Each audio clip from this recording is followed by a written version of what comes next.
जय हिंद दोस्तों। RP target education के यूट्यूब चैनल में आप सभी का स्वागत है। दोस्तों यहाँ पर देखेंगे एक पेपर का कटिंग है और इसमें जो देखा जाए जो नवनियुक्त शिक्षक हैं उनके लिए विशेष तो दोस्तों आवास भत्ता की जगह अब स्कूल के 3 किलोमीटर के दायरे में रहने की व्यवस्था होगी। दोस्तों अभी देखा जा रहा है कि जैसे 5 बजे तक आपको विद्यालय में रुकना है। 5 बजे जब विद्यालय में रुकना है तो लगभग अगर विद्यालय से 3 किलोमीटर की रेंज में आप रहते हैं तो आप अपना समय से विद्यालय आना और जाना आराम से कर सकते हैं। इसी को देखते हुए सरकार ने जो ये कदम उठाया है उसमें ये है कि अब जो भत्ता है आपको दिया जाता है उस भत्ते से आप अपना इस जो रूम होता है वो 15 किलोमीटर 20 किलोमीटर या जो भी रखना चाहते थे रख लेते, 8 किलोमीटर जो भी था अपना था। लेकिन अब क्या है दोस्तों, जो नई तैयारी चल रही है इसमें नवनियुक्त शिक्षकों को 3 कमरे तक का मिलेगा आवास। दोस्तों अधिकतम आप 3 कमरे तक का आवास ले सकते हैं।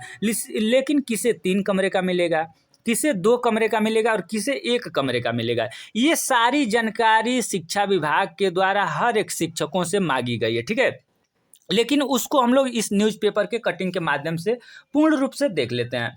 ये देखेंगे पटना मुख्य संवाददाता नवनियुक्त शिक्षकों के लिए एक अच्छी खबर है। अब उन्हें 3 कमरों तक का आवास मिल सकता है। शिक्षक चाहे तो 2 या 1 कमरे का भी आवास ले सकते हैं। इस बात की मिली जानकारी के अनुसार आवास के लिए नवनियुक्त शिक्षकों को पहले आवेदन पत्र के जरिए अपनी इच्छा बतानी होगी।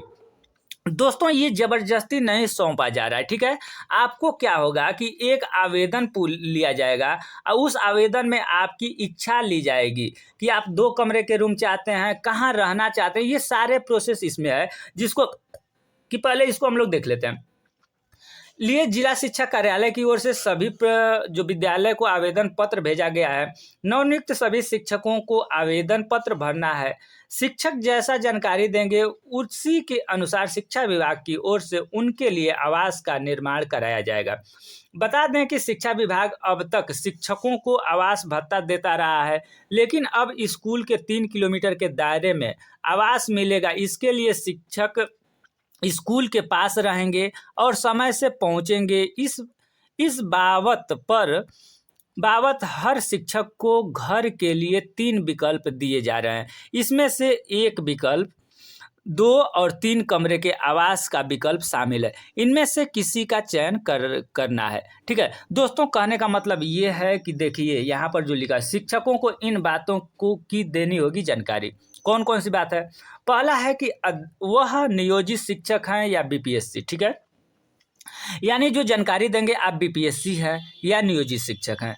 दूसरी जानकारी दोस्तों क्या है, शिक्षा विभाग द्वारा उपलब्ध मकान में रहना चाहते हैं या नहीं, यानी शिक्षा विभाग का जो मकान उपलब्ध कराएगा उसमें आप रहना चाहते हैं या नहीं।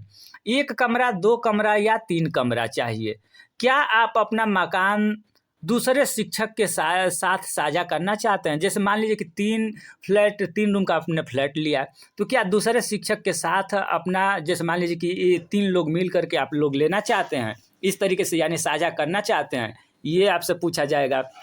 उसके बाद 5वां पॉइंट है, आपकी पदस्थापना किस जिले के किस विद्यालय में है। ये सारी जानकारी आपको देनी होगी। उसके बाद जो शिक्षा विभाग के अधिकारी होंगे वो आपके लिए आवास का निर्माण कराएंगे। सभी डीओ ने शिक्षक को भेजा आवेदन पत्र। शिक्षक बताएंगे किस तरह का आवास चाहिए। ठीक है, ये राज्य कर्मी का दर्जा मिलने पर नियोजित को भी सुविधा, यानी देखा जाए तो जो ये नियोजित कर्मी हैं दोस्तों, उनको ये सुविधा अभी नहीं मिलेगी, लेकिन जैसे ही बीपीएससी से नियुक्त और नियोजित दोनों ही शिक्षकों को घर के पास आवास की सुविधा दी जाएगी। राज्य कर्मी का दर्जा मिलने के बाद नियोजित शिक्षकों को भी यह सुविधा उपलब्ध होगी। वेतन मद में आवास की राशि सीधे मकान मालिक के खाते में दी जाएगी। जो शिक्षक मकान लेंगे उन्हें आवास भत्ता नहीं दी जाएगी। यानी जैसे आप मकान ले लेते हैं दोस्तों, तो आपको जो आवास भत्ता है वो नहीं दी जाएगी। और अगर आप आवास लेते हैं, जैसे मान लीजिए कि आप कहीं मकान लेते हैं, तो जो आपका किराया होगा मकान मालिक के सीधे अकाउंट में वो राशि भेजी जाएगी। तो ये सारी जानकारी थी दोस्तों। इसी तरीके से लेटेस्ट जानकारी के लिए आप चैनल को सब्सक्राइब करके बेल आइकन को दबा लेंगे। धन्यवाद।